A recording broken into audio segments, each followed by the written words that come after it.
ఖమ్మం జిల్లాలో చేపల వేటకు వెళ్లిన గిరిజనులకు వింత చేపలు లభించాయి. సముద్రంలో కనిపించే చేపలు ఇక్కడ దొరకడంతో వాటిని గ్రామస్తులు వింతగా చూస్తున్నారు. ఖమ్మం జిల్లా తిరుమలాయపాలెం మండలం బీచురాజుపల్లి వద్ద ఆకేరు డ్యాంలో ఈ చేపలు దొరికాయి.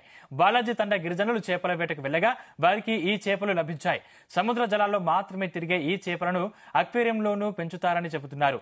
స్థానికంగా వీటిని దయ్యం చేపలుగా పిలుస్తుండగా వరదల సమయాన ఆకేరు చెక్ డ్యాంలోకి చేరినట్టు గ్రామస్తులు భావిస్తున్నారు. ఈ చేపలు చెరువుల్లోకి చేరితే ఇతర చేపల అభివృద్ధికి ఆటంకంగా మారుతాయని మత్స్యకారులు ఆందోళన చెందుతున్నారు.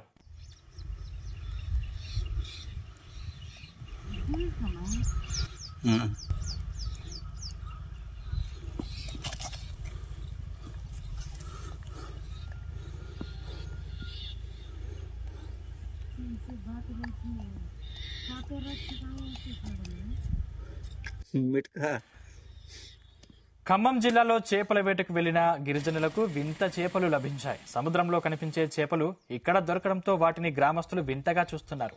ఖమ్మం జిల్లా తిరుమలాయపాలెం మండలం బీచురాజుపల్లి వద్ద ఆకేరు డ్యాంలో ఈ చేపలు దొరికాయి. బాలాజీ తండా గిరిజనులు చేపల వేటకు వెళ్లగా వారికి ఈ చేపలు లభించాయి. సముద్ర జలాల్లో మాత్రమే తిరిగే ఈ చేపలను అక్వేరియంలోనూ పెంచుతారని చెబుతున్నారు. స్థానికంగా వీటిని దయ్యం చేపలుగా పిలుస్తుండగా వరదల సమయాన ఆకేరు చెక్ డ్యాంలోకి చేరినట్లు గ్రామస్తులు భావిస్తున్నారు. ఈ చేపలు చెరువుల్లోకి చేరితే ఇతర చేపల అభివృద్ధికి ఆటంకంగా మారుతాయని మత్స్యకారులు ఆందోళన చెందుతున్నారు.